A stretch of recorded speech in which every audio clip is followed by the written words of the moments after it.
Hi, this is Savannah from Scrappy Mania, and today I'm going to show you how to create a background for a layout using this book by Joanne Fink as inspiration.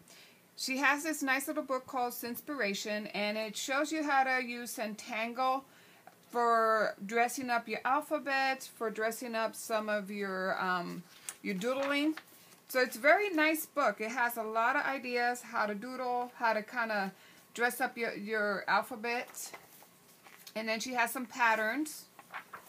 And I really love this one. So I got to play more and try to figure out how to create this type of Zentangle, but I really like that one. And then she goes over how to create a nice little pattern, circle pattern Zentangles, as you can see there. It doesn't look too hard to do.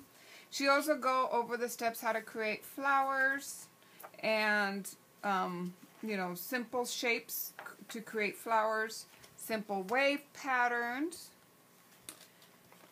And then what I really like is the patterns that the samples that she puts in this book. And look at those alphabet. They're very nice, and I really like how that came out. The flowers, the hearts and the leaves. And then these are some sample of the frames. You can just spruce them up. You can color them. Simple shapes for butterflies. And then she goes over how to create flowers. Again, alphabets and so forth. So my inspiration for the page, so let me show you what I've created using this book as inspiration. I created this layout. So I put her frame. So this frame was inspired by this frame here. So I'm going to color it in and spruce it up a little more. And then the butterfly is inspired by this butterfly and the dragonfly here. And then the flowers, these flowers, you can see there, are inspired by this book. So here are the flowers. And then I used my Alice Edwards stamp to stamp here, this story means the world to me, on a corner. And see how beautiful that looks? I really like how that came out. It's not very dimensional, so it's going to lay nicely and flat in an album. So let's go ahead and create the companion page.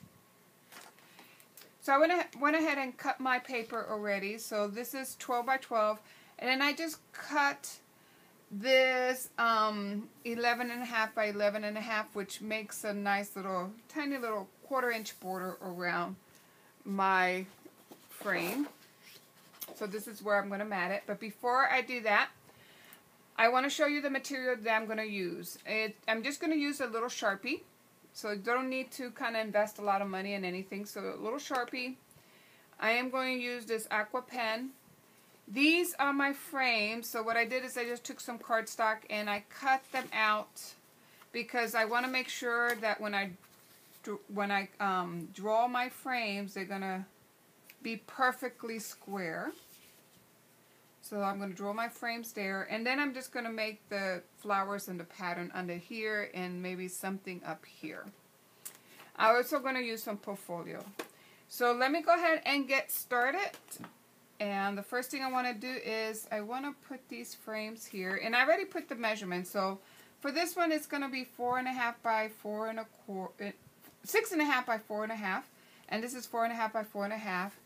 This is 3.5 by 3.5, and then 5 3/4 by 5 3/4.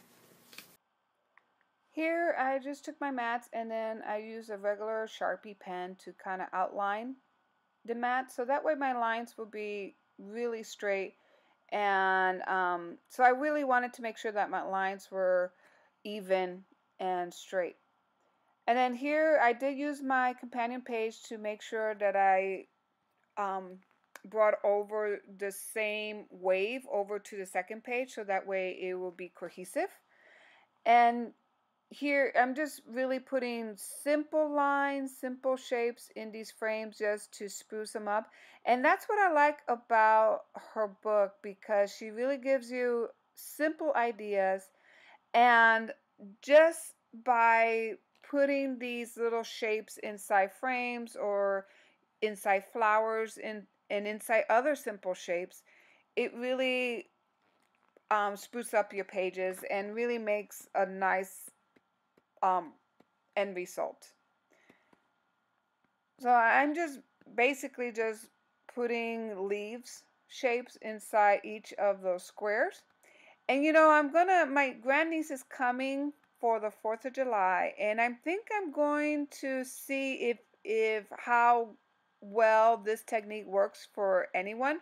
So I'm going to give her a piece of scrapbook paper, and I'm going to give her some paint and a pen, and I'm going to have her using some of the examples in this book. I'm going to have her create her own scrapbooking page, and then I'll take some pictures and I'll put that on the page and give it to my niece so she can take it with her.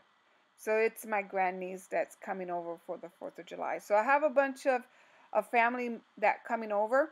So I think this is going to be a nice little project that we can do all together, and everybody will go home with some kind of end product. So my video did cut off. So here's just a recap of the page. So as you can see, the color really make a difference.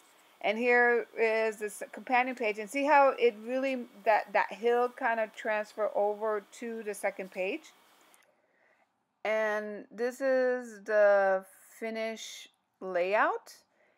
I really like it. It's flat. It's just great. I love Joanne Fink's book. It really gives me a lot of ideas, and it does inspire me to kind of create these type of pages. So I hope you like this, and thank you for watching. Bye now.